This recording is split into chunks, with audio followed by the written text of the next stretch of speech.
সারা রাজ্যের পাশাপাশি পূর্ব বর্ধমানের জামালপুরেও সাড়ম্বরে পালিত হল খুশির ঈদ। আজকের এই খুশির দিনে 32 বিঘা ঈদগাহে চলল নামাজ পড়া। সকাল 7টার মধ্যে গ্রামের সকল মানুষ পৌঁছে যান ঈদগাহে এবং নিয়ম মাফিক সেখানে নামাজ পড়েন প্রত্যেকে। এদিন উপস্থিত ছিলেন পূর্বের কর্মাধ্যক্ষ মেহমুদ খান। ঈদের নামাজ পড়ার পর ইমাম সাহেবরা বেশ কিছু ধর্মীয় উপদেশ দেন। তারপর সকলে একে অপরকে আলিঙ্গন করে শুভেচ্ছা বিনিময় করেন। মুসলিম সম্প্রদায়ের যে দুটি খুশির উৎসব রয়েছে তার মধ্যে অন্যতম হল ঈদ, আর সেই ঈদেই খুশির উৎসবে মেতে উঠেছেন সকলে। যিনি সৃষ্টিকর্তা আমাদের সকলকে সৃষ্টি করেছেন, বিশ্বজগতের শ্রেষ্ঠ জীবকে সৃষ্টি করেছেন এবং তার মধ্যে আমরা আমার শ্রেষ্ঠ মানুষ আমাদের সকলকে সৃষ্টি করেছেন।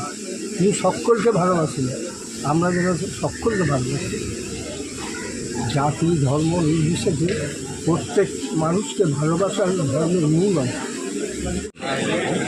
ঈদ আমাদের জন্য আল্লাহ রাব্বুল আলামিন দুইটি খুশির দিন দিয়েছেন।